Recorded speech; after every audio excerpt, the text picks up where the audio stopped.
Hi everybody, welcome to another Toy Guys Talking, and I've got Mike Irizarry from What's on Joe Mind on this week. And I've been a listener of your podcast for many, many years. Enjoyed it on the way to work or at work, and yeah, just love you guys and the crew, the fun that you bring to it. And I'm going to shut up now and let you say hi and tell everyone how you're doing. Hi everyone, I'm sorry. Sorry. Well, thanks for joining us, Mike, and until next time. I'm going for the record here for the shortest Toy Guys Talking ever. But for the folks who aren't familiar with What's on Joe Mind, can you take a minute just to fill in, or 5 minutes, or 10 if you want. Heck, take 60. Tell them a little bit about What's on Joe Mind. What's on Joe Mind was originally the product of three guys back in 2011 that started a podcast because there really wasn't one about G.I. Joe collecting. And that was my former co-host Gary and Greg and Chuck. And, you know, I came along shortly thereafterwards. I was the sub. I was the fill-in in the early days. And as time has gone on and priorities have shifted and changed, and some folks have subbed in and subbed out, somehow I'm the last guy standing from the early days of the podcast. Mm-hmm. These days, my co-hosts are Joe Colton and Carson Metaxas, who you've spoken to before. Yeah, 3D Joes. Yes, and we'll pull our guest hosts from a wide library accumulated by the Rolodex. Well, throw my name in there. I would love to be on What's on Joe Mind someday. I've been meaning to ask you for all these years, what's on Joe Mind? If we answered that, then we wouldn't have a show anymore. Okay. And this chat is available both on YouTube as well as podcasts all around the world. So for the folks who are listening and aren't watching this, you're missing out on Mike's stone face or not selling not selling the joke. But tell us a little bit about how you first got into G.I. Joe.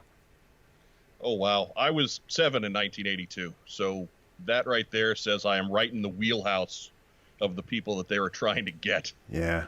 G.I. Joe. And my brother is 2 years older than me, Rob, who does Rack Time on our channel.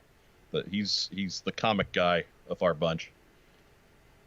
Rob was 2 years older than me, and that first Christmas 1982, he was pretty well in the wheelhouse too. And so between the two of us, we had the whole collection right out of the gate. Do you remember your first Joe? My first Joe was actually a little bit before Christmas that year. I went to the Woolworths. It was a couple blocks away from where we grew up on Long Island. And mine was Stalker. Stalker. That's a good first Joe. Most of the people I've talked to, Breaker. For some reason, Breaker's the first Joe. I think you might be the first person that I've heard from who Stalker was the first one. Well, I tell you, it was actually, there was some science involved there. Rob, again, being a couple years older, he had a paper route when we were kids, okay? So he always had, Rob had more disposable income for a 9-year-old than really is almost not believable these days because no kid has that job anymore. Yeah. But anyways, Rob had a paper route. And about once every 2 months, I would sub in on his paper route, and I would get paid for the week he'd take off. So I had a little bit of that income, but Rob was the 9-year-old equivalent of a bajillionaire. So he had already been to the same Woolworths, and he had bought Snake Eyes, and he had bought Flash, and a Cobra Soldier. So essentially all the weirdos from that line, all the guys who looked a little bit different from the single card, Rob had them. Mm-hmm. Stalker was the one who looked the next most different. Like the rest of them just looked like these well, camo. Olive drab and exactly. He's the only one in camo.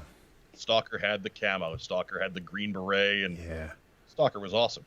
You know, that's kind of crazy. I've known of the Stalker figure almost my entire life. I've never thought of him as a green beret. And I was just doing a video the other day, and I was like, who am I going to put into this shot? I should use Falcon. Green beret. That says Army.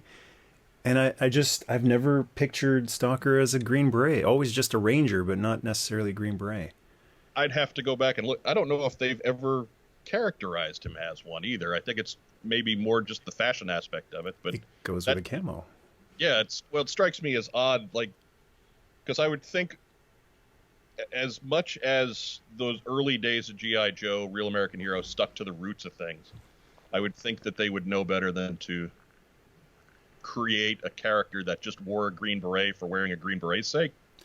Yeah. And the same goes for Flint, though, right? He's not a black beret, even though he wears one. He's never referred to as a black beret. Yeah. Yeah, good point. Hmm.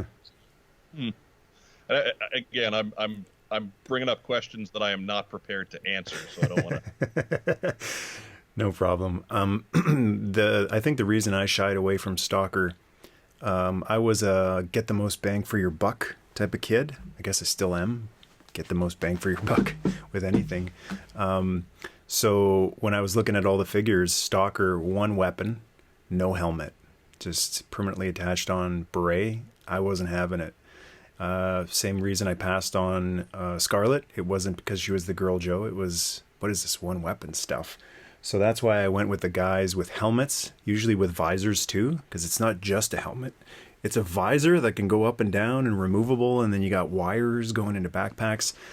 I just never saw how anyone could compete with guys like Flash or Breaker or even Short Fuse with the stand on the mortar and I'm with backpack. You there. Flash was my favorite out of that bunch. For years and years, until Beachhead rolled out in '86, Flash was always my guy. Yeah. Rob already had him. So, I mean, it would be a poor allocation of our joint resources if I got the same guy that Rob already had right out of the gate.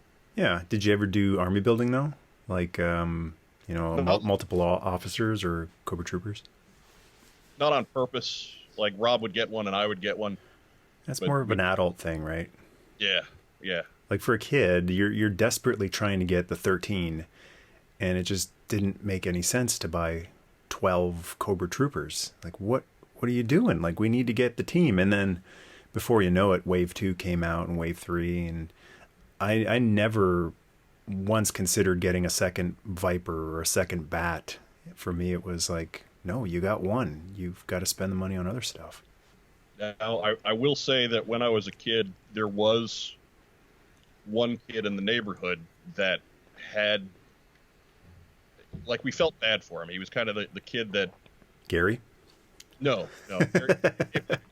Gary was growing up in Indianapolis. Oh, okay. Thousands of miles away. But he was the kid. He was kind of the... I'm not going to give names because it's kind of a sad story. But he was kind of the neglected kid. Like, his parents were both loaded, and they just threw stuff at him so they wouldn't have to pay attention to him. Yeah. But that kid also had the most spectacular army that a 10-year-old G.I. Joe fan could put his brain around. I think that was really my first experience with army building. I think a lot of people knew a kid like that. Did he have the flag? He did. Yeah. Yeah, everyone knows that one kid down the street or around the corner who, this guy's got everything. And was he really into it, though? Oh, yeah. Yeah. Okay, I think that's a rarity, because most of the stories I've heard where a kid had everything. This guy had Night Raven, Sky Striker, the flag, the Terrordrome, and most of the stories are like, and he didn't really care. He's like, yeah, come over. He enjoyed the company of friends over more than, look at my cool stuff. It's like, you get spoiled, I think, to a point when you get that much stuff constantly. Yeah, I mean, part of it, too, was he wasn't always a real pleasant kid to be around. Yeah, that's understandable. And again, we got it. Like, nobody ever really held it against him. But at the same time, it doesn't really... like, if you're just going to go and hang out with him and all he's going to be is crappy to you, you're not inclined. So he was way into it because that was kind of all he had. Like, he had all this great stuff and nobody to share it with because he was kind of shit to everybody. I mean... Yeah, it was one of those complicated situations that, I realized now as an adult that we were dealing with a real delicate type social thing then as kids. And kids today are kind of just shielded from all that stuff, like they're completely incapable, and it really does them a disservice. But, anyways, I could get on a whole soapbox. Well, Toy Guys Talking is about the tangents that toys take us to, so we can just touch on, like, I agree with that. I've mentioned that quite a few times, that, trying to give someone an easy ride sometimes does them a disservice. We look at some of the stuff that we grew up in the 80s, and they look at it today and they go, how could this ever have been targeted towards a kid? And I just feel like so many people turned out okay, whereas now you're getting kids who are raised on things that are like extra careful, extra safe, and then this word triggered arises, like, oh, this flip out, this meltdown that people are having over nothing. We have to invent this word for it, triggered. Like, there were some tantrums back in the day when we were growing up, but it wasn't this widespread epidemic of triggering, like at the drop of a hat for the smallest little thing. Yeah, it's almost a different page in the book. Like there are some real situations far more traumatic than anything I've ever encountered that I can understand somebody being triggered by. Like we knew about it even when we were kids growing up, and we saw in the news and in media representation, it was the Vietnam vets. Something happened, and even talking to my folks, I remember my mom telling me a story of she went out with a bunch of her friends, and a couple of guys had just come home from their tour, and a car backfired, and these two guys basically they hopped a fence and hid for like nobody could find them for half an hour. Absolutely. They just got set off by the loud sound. So like triggering is nothing new. Yeah, it's just the term that's being associated, like that type of stuff. I associated with post-traumatic stress disorder. Just too much. You reached your limit in an unfathomable situation. But the way I see triggering being used most of the time, especially on social media, is like when someone's coffee, didn't have double cream in it, and I'm triggered. Like I don't think it's being used with the respect that it deserves, and with the people, who legitimately have that, situation. Yeah, it's certainly something that's been embraced by the victim culture. Yeah. I don't understand how. Like, well, let me start first. You've got problems. I've got problems. Everybody out there has problems. Hey, who told you? Yeah. All do, and some of them are serious and some of them are not, and I don't understand. Some of them are first world problems. Hi, Lou, if you're listening. Yeah, no doubt. My buddy Louie hates the term first world problems, but it is what it is. I think anybody who's using that term without a smile on their face probably needs to have some kind of therapy. Like, it's fine as a joke. That's great as a joke. After that, but I think, and even if you take triggering as a very real thing, and I think to a certain extent it is, like, there's always this rush to just wrap that in bubble wrap, and just, like, I don't necessarily get behind that. Like, you have to push through these things, otherwise you never learn how to deal with them. You never get past them. You just wind up being a slave to whatever bothers you. Well, that's the whole point of G.I. Joe. I know I'm underselling that term, but I don't want to make it sound like PTSD is the same as having coffee that's too hot. Yeah. But you're doing yourself a disservice by withdrawing when you encounter these things. Yeah. Like you have to get past them. You have, for your own self-betterment's sake, you have to learn how to deal with these things. Because invariably something's going to come along in the world that doesn't care. I mean, it's great that you have people that do care and that want to help you and that don't want to see you hurt, but they're not always going to be there. There's sometimes where you have to rely on yourself and you have to pull out of these things yourself, and you have to learn how. Yeah. I'm a firm believer that the greatest helping hand is your own. And, it's natural whenever something awful happens for people to send prayers, send positivity, and that helps. But one of the things that I think is really helpful is instead of putting, and I don't want to be underselling the power of prayer for, religious, spiritual people, but sometimes instead of clasping the hands together and begging help, you need to unclasp them. And, it's an old wrestling term. This is where the power lies. It's in the palm of your hand. Sometimes you got to get up and you got to try to help yourself. There's a podcast, I wish I could remember the name of it, but it's by a Navy SEAL. And he said it's important to redefine terms, because sometimes when you get into these patterns, it's because you're following a pattern. You're following your own patterns. You're also following the crowd and their unhealthy patterns.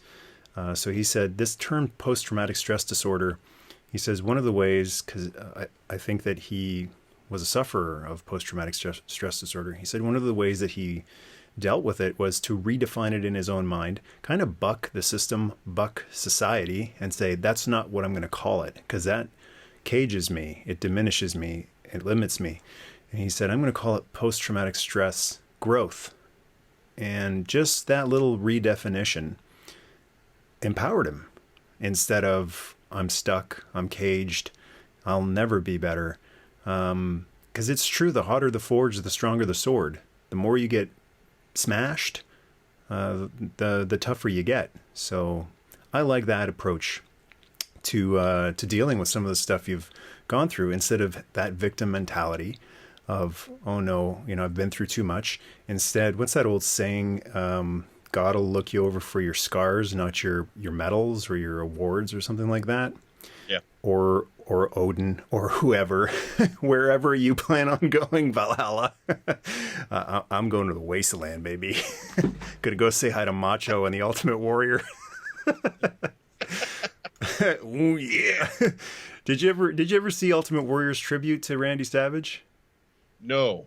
Are you a wrestling fan at all? Oh, absolutely. Awesome. Okay, so we speak the same language. But Warrior did a very heartfelt tribute to Randy Savage after, everyone else did one as well when Randy passed away. It was very shocking and very sad. Ooh, yeah. He's got himself a little macho. Right here on the Joe Show. Ah, awesome. Macho should have been a G.I. Joe. Maybe that'll be a topic we talk about next. But Warrior, he gave a really heartfelt tribute to Randy. And instead of, Randy's up in heaven and he's wrestling, not Ricky Steamboat, not yet, thankfully, but, whoever. Warrior said, I don't think that's where Randy, if there is an afterlife, I don't think that's where he's headed. I think he would have been most comfortable in like a Mad Max wasteland type of world, just desert with a road going through it.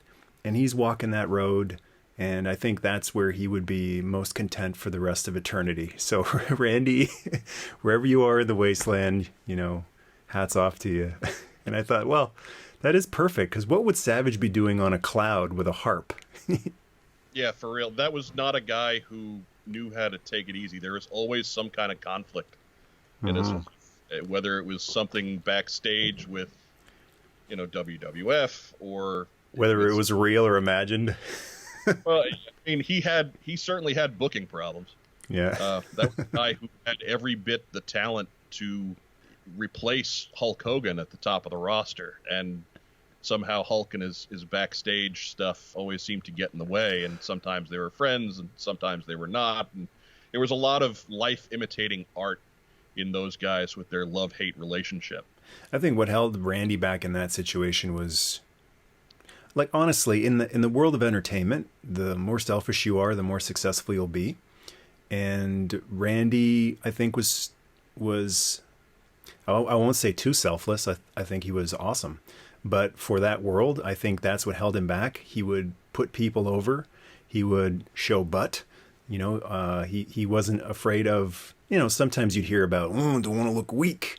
The story about Jake Roberts and the Cobra. Maybe it should bite you first. But for the most part, he went above and beyond to help other people, whereas other people who you could say, achieved greater stardom than him, not in a million years, no way, not having it. Well, I think there's something to be said for when you're following wrestling. There's something to be said for championships. and something to be said for being top of the card. And then there's something else to be said for being the guy that everybody talks about. Yeah. Savage was certainly the guy everybody talked about. You know, people talk about WrestleMania 3 with Hogan and Andre, sure, but the people that truly loved what he did talk about Savage and Steamboat. That match. Randy put people over, and that is the difference between him and Hogan, essentially. And he did it in a way, I think, that didn't diminish him. I think he was putting himself over at the same time as putting other people over, whereas other people were like, no, I'm kicking out of your finish. Well, what does that do for the guy you're wrestling? Yeah. And, like, he rightfully saw himself as the top of the mountain, but he also understood that he wasn't going to help anybody else get over that mountain by not letting them win once in a while. Yeah. Have you heard Bret Hart's rating system of, he says to determine the greatest wrestlers, it's 30-point system. So 10 points for look, 10 points for ring skill, 10 points for promo or personality or charisma. Have you ever heard him talk about that? No. So it's funny to hear Bret talk about that and then rate himself, because Bret, obviously the look is 10, right? Now, I don't remember the exact numbers, but I'm pretty sure it was up there high, like I worked out and the pink was cool, the leather jacket. And then obviously Bret, few people will argue he was a 10 for ring skill. But then he gives himself the promo and he's like, oh, it wasn't too bad. A 7. I'm like, okay. But I think that's like the most brilliant way of rating a wrestler. And whenever I rate Randy with that scale, he's the perfect 30. Yeah. Think about it. Maybe Flair's up there with him. Flair, I'd knock a point off. Well, the look was great, but when the robe came off, I think part of the issue is that when Flair got to the point where he was on television every week, he was already into his 40s. Yeah. How old was he when they gave him the first NWA title? Was that 30? It was mid 30s, maybe. It was earlier than that. I know he was a world champion before I was born. Oh, yeah. So we're going back to the mid 70s at that point. Yeah, probably U.S. title, but No, there are. He hit WWF. He was already in his early 40s. Oh, yeah, for sure. Early 90s. He was already there, and he was still holding together pretty well at that point. But it's a law of diminishing returns unless you're just super psychotic bodybuilder like Triple H. You're just not going to get better. I was going to say unless you're Randy Savage, because like in his final year of wrestling, not counting TNA. That guy was a Terminator. He was a beast. Like he got more huge and muscular and bulky in his, final year in that WCW run than he'd ever been. To his detriment, I think. Yeah, definitely. I think there was some not quite legal stuff going on there that he did just to keep himself on top of the mountain. Oh yeah, extracurricular. Yeah, best type of extra.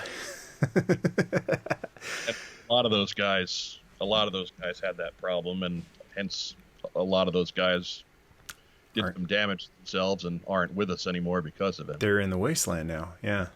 Yeah. So growing up, who were some of your other favorite wrestlers? Ooh, I mean, Macho was really the guy. I mean, I was outside of New York, so I was the rest of the country and all the great stuff that was going on there. I didn't know it firsthand. Ric Flair was a boogeyman in a magazine. Yeah, me too. Who's always bleeding. Yeah, I mean, you'd see pictures and stuff, and some kid would say in hushed tones, they say he's as good as Hogan. What? Which blew our minds because Hogan had the belt, so clearly Hogan was the best. But so it never saw him. Cable wasn't really a thing until we moved to Indiana, and we got exposed to all that stuff a little bit more. So, plus my mom hated wrestling. So I never, being able to watch it was a once in a great while type of activity. I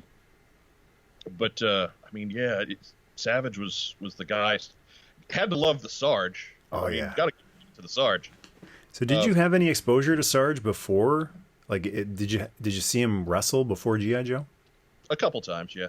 Okay. Because when he showed up in G.I. Joe and I saw the commercial, I had never seen Sarge wrestle. I had seen some wrestling, but I just started watching it as he, left. So I had no idea this guy was a wrestler, but I thought he was a bad guy because he'd come on growling and screaming, and then he comes on the cartoon maggot, and I'm like, this guy's a villain. Why is he a Joe? Yeah, no, he was one of the best of the bunch, man. I love him. He had that early run. He was not like, obviously they used the Sheik to get the title off of Bob Backlund and put it on Hogan. Yeah. But Sarge had some runs in the WWF before the G.I. Joe days, and as the villain drill sergeant before they turned him babyface. No, he was a face in those runs. He was one of the upper card faces. Well, I remember I've seen some promos because I've done some videos on Sarge, and I found some great stuff where he's trashing Tito Santana, and he's trashing all the people. He's definitely a heel run then. Yeah, any city he's in, he's trashing the people in the city. So he's had heel runs. I think he was a heel for most of his career up until that Iron Sheik thing, where that's what made the face turn. This guy was so despised, but then he came out and said, no one's going to disrespect my flag, and I bled for my country, and they just instantly loved him. They're like, yeah, even at his worst, he is a Vietnam vet, and he fought for our country, and that's why they immediately embraced him. Yeah, I know he turned down a big pile of money. Oh, yeah. To hold on to the G.I. Joe thing. He felt that strongly for it. Would you? Not being in the room and not seeing how many zeros were on the offer, I can't say. Yeah, that's true. That's true. But he never has regretted it. In every interview he's ever done, he's always said, I'm so proud that I was the first real-life G.I. Joe. Yeah, no, he's totally out there doing shows, and he has embraced the G.I. Joe thing with open arms for 30-odd years now. So, yeah I think he regrets it one bit. Do you want to see him in an upcoming live-action movie? If you could sneak him in there in some background role, sure. Background, come on. Starring. Give us the Sergeant Slaughter. A little past the days. I say, give him the Triple T. Saw the Sarge last summer at Joe Fest, right? I mean, he is still big as a barn, and he would tear my arm off and beat me to death with it. Yeah. He got what, pushing 70 at this point? Doesn't matter in 2019, 2020. We see octogenarians flipping, and did you see Mark Hamill in The Last Jedi? He was doing backflips and. Yeah, because that was totally him. Well, it's CGI, right? So the Sarge can use a little bit of CGI, a little helping hand. That's an order. Oh man, I'm ready to let Sarge just be the. He should be. We shouldn't decrease the specialness of having him around. I would love to see him in a movie, but like give him. He's at Joe HQ. He's still maybe a DI. He's blowing the whistle. He's just standing there with his hands on his hips. Actually, I'd love it if he's sitting in a Triple T. I don't care if 90% of the audience doesn't get it. Why is that guy in that weird-looking tank with no cover? And he just signs some orders or something like that. And, just not a blink and you'll miss it cameo, but I would love it to have him have a few lines, a good one-liner, because he's one of the most infinitely quotable Joes. Even though he wasn't in that many episodes, and he's in the movie for a bit, but you just give him a couple of good lines, and Joe fans will, I think, be satisfied for a long time to come. Yeah, again, there's always a line of people wanting their picture taken in the Cobra Clutch. So yeah, beat the Sarge, man. So going back to your childhood, was it mostly Joe that you were collecting? Oh yeah. No Transformers or HeMan? Not HeMan, no. It's weird to me that worked out that way, because HeMan is looking at it through adult eyes. There's fantasy elements, there's sci-fi elements, there's magic and lasers and all this. Should have been all over it, but for whatever reason, just I think maybe the animation kind of turned me off. It was really just dopey. Oh, I loved it. I loved all of the, and I especially love it now, all the wholesome life lessons. Yeah, I mean, I don't want to take its heart was in the right place, but at the same time, like it wasn't lost to me at 7, 8 years old that He-Man's supposed to be this guy who, what is you see the commercials for the toys and they're always having He-Man punch stuff. Yeah. You watch the show and He-Man doesn't punch anybody, and I understand why they did that. I just, again, it was. I appreciated the spirit of the show, which is why I always gave it a pass. Whereas something like Rambo, it was the same philosophy put behind it, and it made no sense for a Vietnam vet with guns, machine guns, and tanks to be blowing the front off of a tank so that the drivers can run out to safety, or throwing a guy on the ground and then just staring at him until he gets up and runs away. So yeah. The non-violent Eternia I thought was sweet. The non-violent Rambo was just mind-boggling what they're doing to David Morrell's Vietnam vet character. Yeah, that may be that's a comparison that certainly favors Masters of the Universe there, because Rambo was as a cartoon property was terrible. Mm-hmm. Just awful. And a friend of mine, Joseph, he just sent me a link to. Have you heard about this? The children's storybook read-along cassette tape for First Blood, Part 2. Yeah, this thing exists. If you go on eBay, you can search for it. It exists. It's like those Listen & whatever they were called. What was the Tripwire one? Listen & Fun or something like that. So yeah, there's a First Blood Part 2. And it's got little sound effects, and so Rambo got off of the cargo plane. Like, what am I listening to? Amazing. Yeah, it's out there. It's quite a different time. And I was trying to figure out how could that exist, and like, did they give it a pass? Because I think there was this mentality of we need a second chance to win that war, because there was a lot of bad feelings about how that war ended. It was the first war that the United States of America couldn't claim to have definitively won. So I was just thinking maybe that's why Rambo got a pass, because children need to grow up on Rambo, the guy who went back and won the Vietnam War for us single-handedly.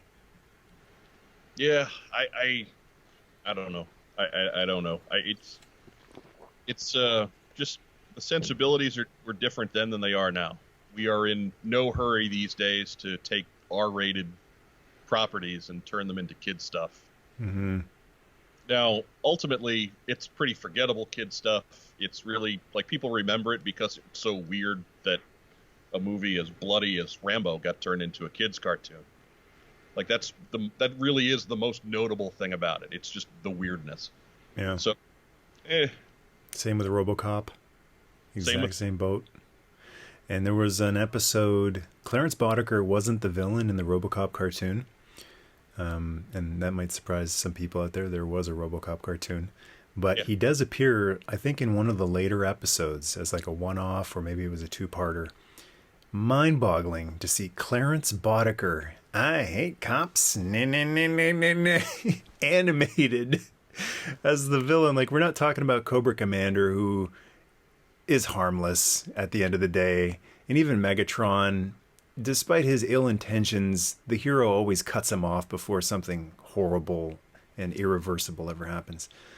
But the imagery of Clarence Boddicker dissecting Murphy's hand with a shotgun and everything else, and the drugs and like RoboCop translates a little bit better from the standpoint of he's this big robot dude. And, because you can take the drugs out of it and there's still plenty of crime for him to stop. And you can tone the villains down to where they're either the mad scientist type or until you get to eventually that animated series is going to have the RoboCop origin story. And the whole thing goes out the window at that point. Yeah, I can't remember now if they touched on that. It might have just... I wish I could remember... I'm thinking of the Cops episode where they tell the origin of Bulletproof, where they show you how, if you remember Cops, Bulletproof has the robotic torso. Yeah, and that just rewatched that a couple months ago. Yeah, what do you think of it? There was something there. I feel it was this. Deke. Deke. I was going to say it had potential, but Deke. Yeah, that sums it up. Some of those episodes are actually pretty good. It was for a Deke project. It was the voice acting was all right, and the character design was great, and they certainly had a lot to work with. But at the end of the day, it's Deke, and you're going to have way too many episodes about Long Arm's kid, and yeah. Anyways, As much as I love the toy line Cops, and I had quite a few of them growing up, whenever I think of the cartoon, the first thing that always jumps to mind is wah wah wah doo doo doo. Like, why do you hear that every 20 seconds in every Cops episode? yeah, Deke never did any villains any favors. But if you want to love Cops, if you dig Cops, if you feel that way, like, oh, there's something here, but Deke, there was I think it was DC did a short comic run, and that is Cops without the Dekeness. So it's not too dark, not too hard, but I've read a few of those, and just perfection. That's what Cops should have been. Good deal. I haven't seen any of the books. Again, Cops came around right around the time where I wasn't, I was getting older. I certainly wasn't adding new toys to buy. I was still picking up Joes here and there, but that was kind of it at that point. When did you start to transfer, cool off on G.I. Joe? Middle school, like most folks. So 90s, early 90s? It was... the last time I bought Joe's on the card was a couple of them out of the 88 series. Oh, okay. So you missed quite a few good guys, good figures from, I was surprised because I cooled off a bit too, but I'd always still go to Toys R Us, just had a habit. And I was surprised whenever, it was that, this is great, but Deke type of thing going on. Even if it wasn't applied to the figures, I'd be like, but neon. Like, this would be great, but neon. Or something else, and then I'd be surprised by something like Tundra Stalker, and yeah. I had to buy them, even though I had no intention of getting any Joes that day or that month. I was like, this guy comes with a kayak, and it's Stalker. Like, Stalker finally got his version 2 figure.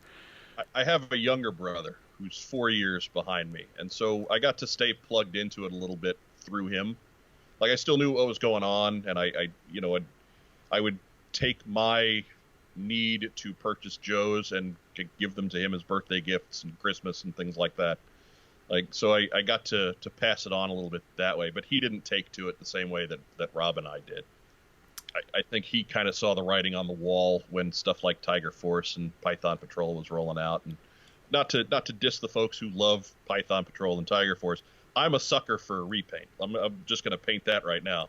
So I have no problems with them myself, but it clicked in his child mind that, hey, these are the same guys that my brothers bought a couple years ago in ugly clothes. Yeah. Why, aren't the new guys any good? And so in his mind, the guys that he was collecting were out there for him to enjoy were kind of the second stringers. And the guys that we had that we would pull out of the box on those magical occasions when we'd stop and play with him, like that, those were the real guys. That was the stuff. That was my feeling when I saw them hanging from the pegs, the Marauders and the Tiger Force. I was like, but this is a step down. Like this, I can understand wanting to do a repaint to cut costs, but yeah, okay, I won't really trash that for the people who love that stuff, but I thought, it was an instant no for me. Instant no.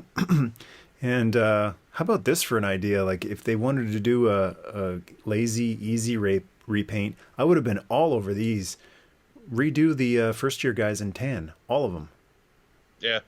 Tan Zap. Tan... we already got Clutch and Grunt. Mm-hmm. That's one I would have totally went after. The whole first crew. Tan Hawk. All of them. Yep. And do the vehicles. Tan MMS. Yeah. No, I'm with you. It's stuff that I remember talking about with Rob when we were kids. It was like, oh, hey, they did Grunt and Tan, because I was lucky enough to get the Falcon glider, and just to continually throw it so it would crash into the ground. But I got a lot of use out of Tan Grunt. How did that glider work? Did it ever fly right? No. One of Rob's friends used to have pretty decent success getting it to fly. And I don't remember that kid's name, but he was magical. Like, he was this unicorn of G.I. Joe fan. He would go home, and I would try to do it myself, and it would just leave my hand and instantly to the patio, to the ground below. In my mind, it would burst into flames. Well, he would parachute out of it, though. Parachute on a hang glider. Well, even then, like, we were kids, but we weren't necessarily dumb. So it's like, well, the figure's the only weight on that thing. Let's take the figure off and see if it flies without that. And it still didn't fly. Yeah. Still didn't. Well, it's kind of like a paper airplane, if you just don't have the technique of it. But that was a really big glider. I always thought it was like much smaller than when I finally did see it in person. The box is enormous, and the glider's enormous. It's like the size of a Sky Striker almost, isn't it? The box was probably longer than the Sky Striker box. We did gliders in a similar vein for CoilCon several years ago, and it's huge. That box, like all of the other CoilCon exclusives that I accumulated from my run as the showrunner for CoilCon, they all fit in the glider box. Wow! So it was massive. Well, I tip my hat to Hasbro for really trying to get kids outside, because I can't think of any toy line that ever encouraged kids to go outside. I can't think of a toy that looks better outside than vintage G.I. Joe. They had toys to play with in the snow. They had water toys. Some of them floated, some of them didn't. But even like a working glider, they had parachutes. So yeah, I always like whenever I think of playing with G.I. Joe, most of it is outside memories instead of inside. Yeah, and they were one of the very few lines that was rugged enough to take it. Like, it was really a perfect mix of what Tonka brought to the table. Mm-hmm. And then on the other side, because Joes certainly weren't the only tough toys that were out there. Like Masters of the Universe, as far as how those figures are put together, are indestructible. Yeah, I mean, whatever, you could shoot those things and they're still going to do the little twist punch thing. Yeah. And like Ninja Turtles were like that, and so they certainly weren't the only ones, but they themed up better. Like Joe, when they had water guys and they had Arctic guys and they had jungle. Desert. Yeah, jungle, forest. So, and it wasn't just one guy. Like HeMan had Merman. And then did they ever have a good guy that swam? I don't think so. Clawful is another bad guy who you could say is a water guy, but sure. I can't think of any water good. I was just thinking, like, they had so many different He-Man guys. There was the cowboy guy, Rio Blast, and the Knight, Extendar. They just sampled everything, but there was never an army He-Man guy. Just to kind of say, hey, we've got our own G.I. Joe here. Army man. I think they were too busy running for the hills. So what's your collection like these days? Oh, wow. It's behind you, right?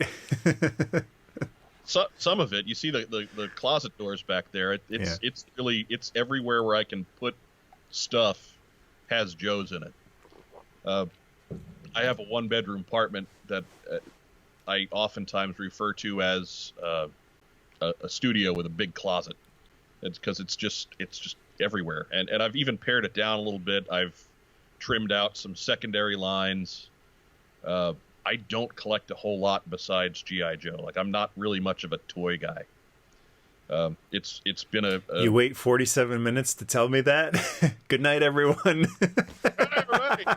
This guy ain't a toy guy. I've been snookered. It answers the question. Like, folks have asked us when the show slowed down, and because G.I. Joe slowed down, why don't you start doing shows about other toy lines? And then, Gary and I and Joe, and we'd all look at one another and be like, we don't really know a whole lot about other toy lines. We know about G.I. Joe. We're the kind of psychotic people that are just we wanted to be experts and news people for that one brand. And so when that one brand wasn't doing a whole lot, we weren't doing a whole ton of material. But I don't want to make it sound like, oh, I hate all toys. No, I love them. I don't have room for them. Yeah, I don't have the space. Like, everybody's collection hits a point where you either run out of space or you run out of means. Yeah. I'm out of space, and the memes aren't great right now. So yeah, I'm taking stock. I'm figuring out what I have, because that was something that got away from me a little bit. I finally got. I'm allowing myself to purchase vintage stuff, Real American Hero era stuff again, because I finally wrote down or got into a Word document what I actually have. Like, I'm allowing myself to buy again now because, well, I know what I need. I'm not going to go out and buy the 5th Street Fighter's E-Honda that I have just because I look at it and I say, oh, E-Honda! It exists. I must have it. Yeah, I don't have to do that anymore because I know that I've already got that one. The one real exception to that, I just put it up on Instagram yesterday or the day before. I'm going to irrationally army build the 86 Beachhead. That's going to be a thing. You're going to build it? Army build it, yes. I've got 9 of them. Oh, I've never imagined him as an army. Yeah, I mean, it's not that it's going to have any practical purpose. It's just because I like that figure, and I'm going to see a bunch of it on my one shelf that I've got. You should have the actual real Beachhead. Or may I suggest having the real Beachhead, Sneeden, be the unmasked one. I'm not following you. What now? So you're going to have an army of Beachheads. So it's the same figure over and over and over again. But they need a leader, a squad leader. And that's the real Beachhead, codename Beachhead, whatever his name is, Wayne Sneeden. Gotcha. You take off the masked head, and then you pop on, who cares? I mean, Law's head or whatever, a head that's not masked, and that's Beachhead, no mask. That's the guy. Maybe Somebody's got to take the mask off around here. I'll get a Flint head and paint the beret red. Hey, that wouldn't be, because he does have the red beret. Yeah, which never referred to as a red beret, just happened to have a red beret. Yeah, as far as I can think of, Falcon, folks out there listening, watching, let me know. Is there a G.I. Joe other than Falcon who's referred to as the beret that he happens to wear? Because I think it's just Falcon. Yeah, that's as far as the specialty goes. That was just him. Mm-hmm. The reasons I like Beachhead is, as an adult, is because nobody ever explored his backstory. Like, he was pretty ubiquitous in that second season of the cartoon. He was in every episode, and you still never learned anything about him. It's true. Although, well, yeah, we learn a bit about Flint here and there. And I guess a few morsels about Duke, too. Yeah, you're right, yeah. Catch little bits and pieces here. There was, like, even with that bunch, with that class of 86, if you will. You know, Leatherneck had a couple episodes. Wetsuit went off to go be a ninja. Sci-Fi got dragged off to the comic book convention with the Sarge. Yeah. Sarge was the Sarge. A lot of guys had the spotlight turned on him in that Nightmare episode. Yeah. So there were just little bits and pieces that you picked up from all kinds of those guys. Every single one of them had something. That's interesting. Each had got nothing. Would you put Hawk in that same boat? Hawk was always there, but what'd you learn about him? He was kind of a secondary guy in that Nightmare episode. Hmm.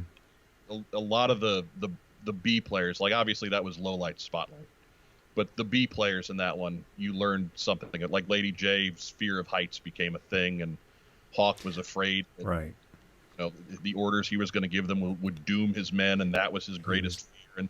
And they cut the part out where the part of the script where his greatest fear was he was going to get a jetpack and a astronaut helmet.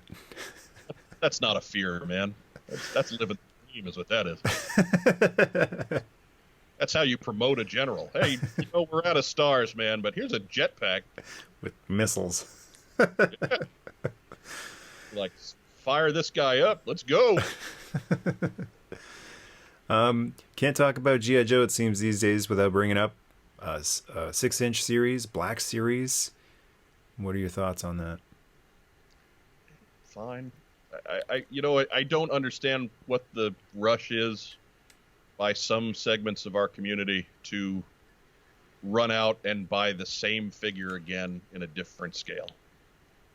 Like, we already got the figures that were sold to us in the 80s were sold in such an abundance that if you wanted that same figure again today, you could buy it for not a whole lot of money. Yeah, Joes haven't really skyrocketed in price, other than like a few guys here and there, Snake Eye, Storm Shadow, but you can still get a sci-fi for $20.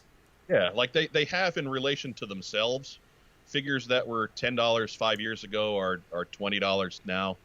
There's been a little bit of a bump in that as a new generation has caught on to how awesome that line was. So in relation to themselves, yes, they're a lot more expensive than they were. But in the big scheme, if you want that one guy that you had when you were a kid and that's really all you want, it's not such a big thing. At $25 for a 40-year-old toy is not a huge cost. Yeah.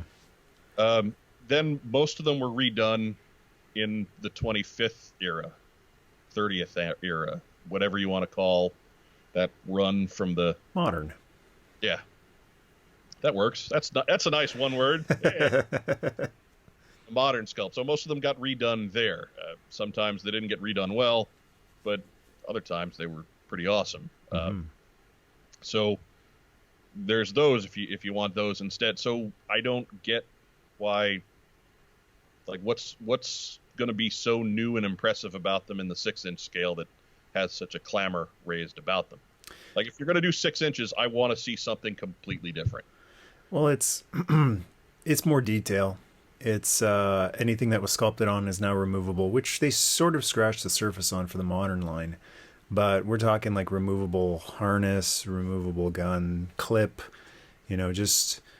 Yeah, it's very close to modern, just with a little bit more detail, and then vehicles, larger vehicles. So I think the itch that it scratches for a lot of people is when you grow up, you're bigger, and these figures, you go, these seem so much bigger when I was a kid.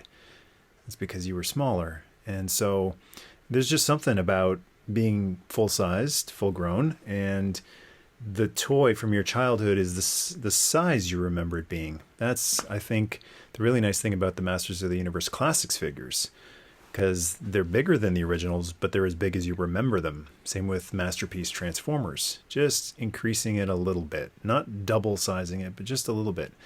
And I think that's what the G.I. Joe 6 scale or 6-inch series would do for a lot of people. That they would be able to wrap their hand around a Joe again, or have a vamp in their full hand and go, oh.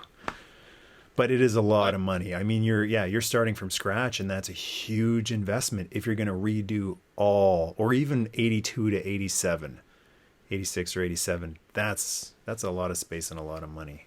Yeah, I mean, I was a freakishly large child, so I guess maybe I'm not picking up on that. Anyway.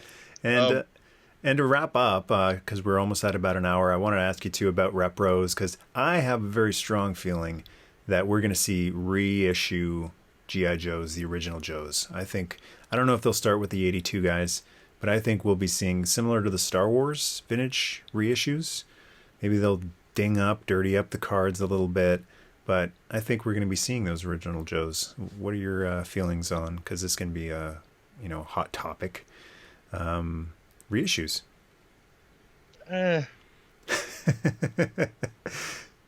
I don't want to begrudge anybody what they like. I think that's really the disclaimer I want to throw out there about a 6-inch line. Like, I'm not necessarily rushing out to put the entire 6-inch line in my collection. But again, I'm all for it if it gives me something new. But if they do something that's just all reissues, great. If that's what you've been waiting for, if that's what floats your boat, go for it. Same thing with this. It's going to make it difficult to be a vintage collector, because you're going to have a lot of new product that, and not everybody's going to be educated enough to separate the new stuff from the old stuff. Not everybody's going to be honest enough to separate the new stuff from the old stuff. It wouldn't do a whole lot for me personally, because again, if I want to relive the joy of buying 83 Flash with the swivel arms again, I can go ahead and do that for about $30, and whatever. It's not that big of a deal. So reissuing them, it doesn't move my personal needle, but if that's what you like, go for it. I think the really special thing about the reissues is going to be having it on a card. Because if you were to do that yourself, you go over to Beggar's Canyon, those are 10, $11 each for the card and the bubble. And then the figure on top of that, it's starting to get a little bit pricey, and then you got to glue it, as well. But if I were to see a G.I. Joe reissue hanging from a peg and it's, let's say $12, $14, something like that, you can't beat that, man. Like I'm almost tempted to, because space is limited and I can't have these guys behind me, the modern carded Joes. And I have them because they remind me so much of the 80s carded Joes. I'd almost be tempted to, use these to fund acquiring the reissues, because holding a 84 Duke mint on card, even if it's a reissue, brings me more joy than holding a modern 25th anniversary carded Duke. Like the 25th anniversary is cool because it's close, but the reissue, it doesn't bother me. I'm not one of these, but it's not authentic. Hey man, if it looks and feels right, then especially for $14 instead of $250, I'm going to be a Happy Joe fan. Yeah, and that's not to say that I wouldn't do something like that and pick a favorite. Yeah, Duke or Snake Eyes. Say, like, if they roll Beachhead. out, if they roll out a Beachhead, I'll buy a Beachhead. If they roll out a Flash, I'll buy a Flash. If they roll out a Stalker, I'll buy a Stalker. But like after that, like that's kind of the line. Those are my top guys. That's all I'm really interested in having in a reissue type situation. Again, I don't want to be the gatekeeper on what's cool in collecting and what's not, but it wouldn't necessarily be my thing. But if it's your thing, great, go do it. Don't make sure the family is fed and the rent is paid. Absolutely, that's always a priority.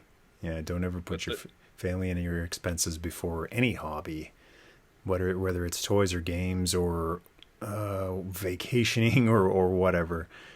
Yeah, always be responsible. The problem with selling off your modern figures there is that everybody bought those figures and kept them on the card.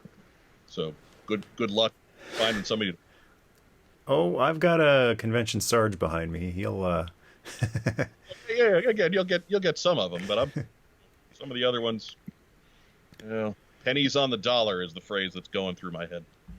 Well, Mike, we're at about an hour right now.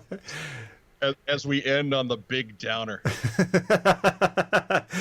Well, I don't know if you could think of an upper to throw out for 2 or 3 minutes. Oh no! Go ahead, get us out of here. I'm just gonna... What makes you happy?